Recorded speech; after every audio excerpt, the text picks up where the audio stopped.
Good morning mga lods. Ang vlog natin ngayon, load palit tayo ng transmission ng ZB Commodore. Commodore na ito, franchise to ng pero ngayon wala na. Nag-merge na sila. So,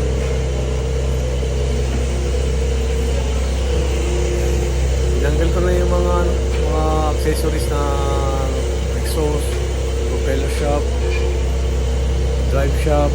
Yan, nakatanggal na po yan mga lods. Kailangan kasi tatanggalin natin yung frame base niya para magkaroon tayo ng access, matanggal natin yung transmission kasi front wheel drive ito mga lods. Yan, nakababa na, tanggal na yung drive shop niyan. Kaya pati yung sa bolts ng mga shock absorber tanggal ko. Ito tinatanggal ko to yung rear transmission man to, medyo masikip, kaya hanap tayo ng ng tools na pagsikwat na yun. Tinanggal ko yung sa kanan na drive shaft kasi nag-stuck. Ayun, okay na, tanggal na, tinanggal ko na siya. Tapos iangat natin ito ng konti kasi magtatanggal tayo ng iba. Hinahawi ko muna yung niyan, yung caliper dun sa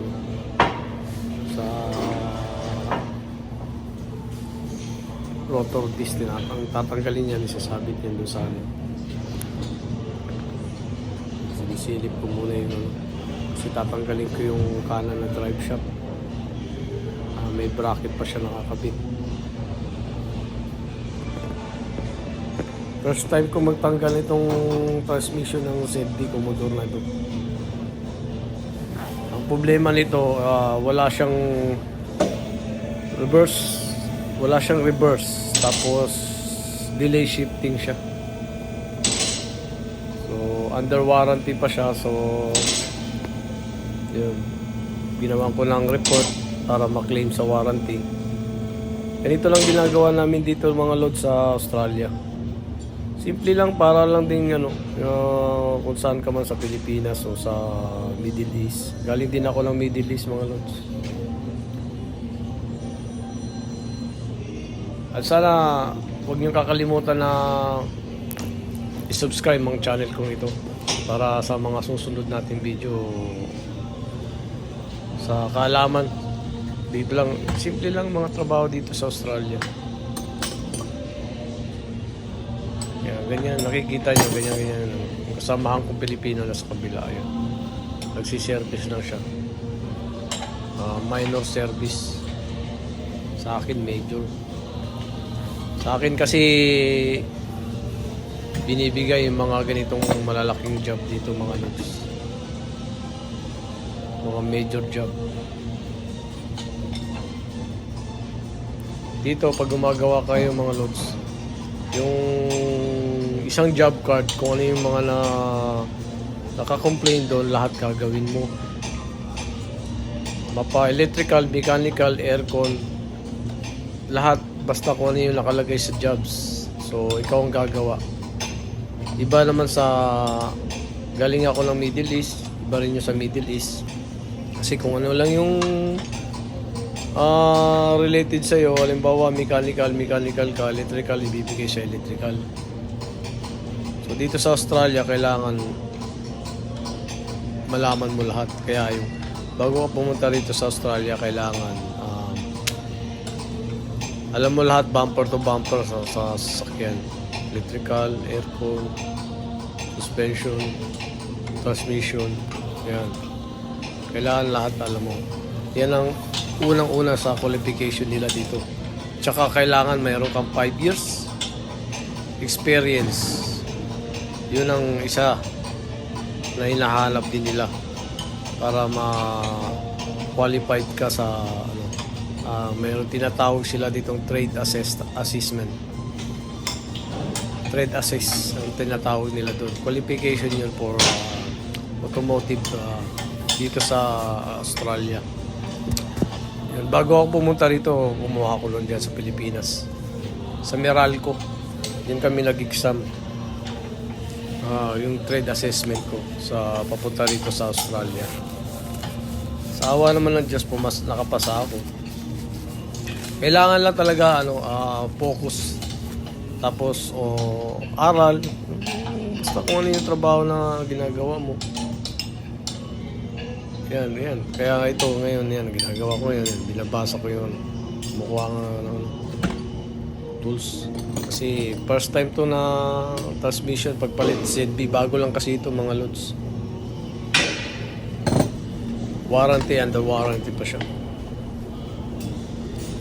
So, kinakapa ko pa kung ano yung mga tanggalin sa ano na to. Kasi medyo mas marami siyang mga accessories na nakakabit.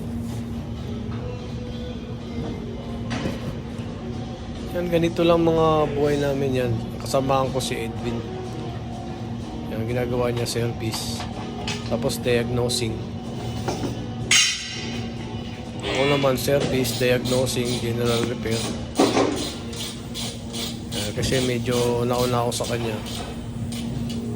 Dito.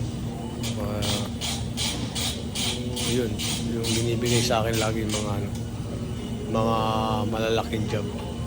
Sa kabila naman yung mga samaan namin, mga puti. Nandiyan sa kabila yun. Yung isa si Paul, yung gumagawa ng green Porsche. Dealer din kami ng Porsche. So,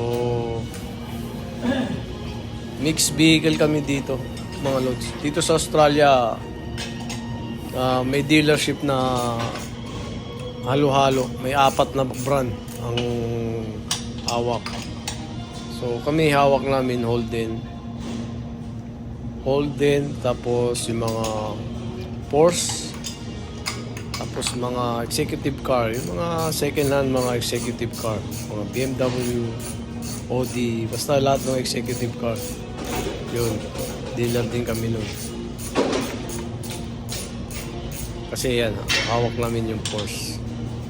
Tapos yan ginagawa ko. Expert talaga ako dito sa Holden kasi dito na matagal na ako sa Holden. 10 years na ako dito sa Holden Cars. Dito sa Melbourne, nasa Melbourne, Australia, mga lods. Yan. Kung meron kayong mga katanungan, mga lods, sana mag-leave message lang kayo dyan para mabigyan ko kayo ng idea kung paano makapunta rito sa Australia. At huwag nyo sana kalimutan, lods, paki-share at like, subscribe ang channel kong ito para sa mga susunod nating video tsaka mga kaalaman, malalaman at para malaman nyo kung ano lang yung mga ginagawa namin dito, buhay mekaniko sa Australia. Napakasimple lang, kung ano lang yung normal na trabaho bilang isang mekaniko, ganun lang din. Medyo higher expectation lang sila, kaya kailangan bago ka makapunta rito, yung minimum maximum mo kailangan 5 years meron kang experience sa mga dealership. Basta sa pagmimekaniko kailangan importante, kailangan mayroon mga certification para ma-prove, kasama rin yun sa mga sa qualification, lalo na yung assessment kailangan may pasa. Pagkatapos mo ng interview, kung may pasa mo yung interview sa employer, so may assessment ka. Tapos isa pang pinaka-importante kung kinakailangan yung English test. IELTS ang sinasabi nun, IELTS. Pero ngayon yata certification of English kailangan din yun sa mga school natin noon, high school, elementary. Yan, sa lahat ng mga katanungan lang, mag-message lang dito para kung ano, mabalikan ko kayo, masagot natin kung ano yung mga kailangan nyo. Yung mga nandyan sa Medidays yan, sa Pilipinas, mga dealership yan, qualification 5 years. May kilala ako dito sa Pilipinas lang experience niya, 5 years experience, nandito na sa Australia, first time mag-abroad. Napakaswerte. Ngayon, nandito na. Citizen na siya. Yan, kagaya ko, citizen na kami dito. Yan, ganyan lang ginagawa namin. Simple lang. Walang pressure. Para lang ako ano, nagbibilang ng ano. Bibilang lang ako ng tornilyo. Yan. Para tapos yung maghapon na trabaho ko to. Malaking job to eh.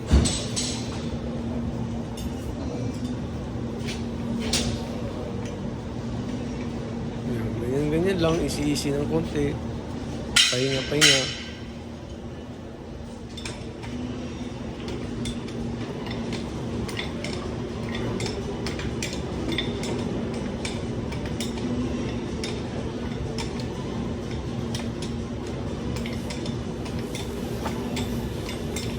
Yan lang mga lods.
Ayan na mga lods, naibaba ko na yung transmission.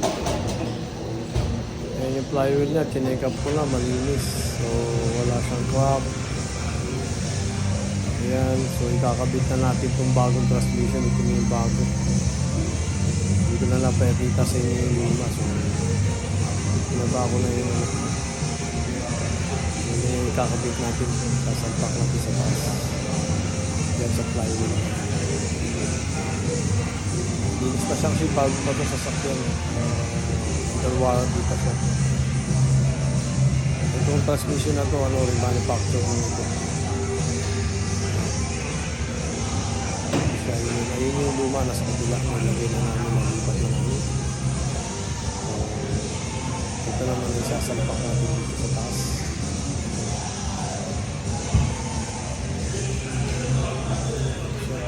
Check up ko na siya. Tinitignan ko kung may kulang, kung ano yung nilalagay ko. Kinuha ko na yung mga ibang nakakabit yan na. Sinalpak ko na siya. Yan lang yung gamit ko, 2 jack. Yan, nakasalpak na kagad. Madali na siya isalpak mga lods. Yan, 2 ano lang. Yan lang yung pag-ano yan. Tapos balik lang natin uli yung mga lahat ng tinanggal natin. Ganyan lang kadali mga lods. Trabaho dito sa akin. Maraming salamat.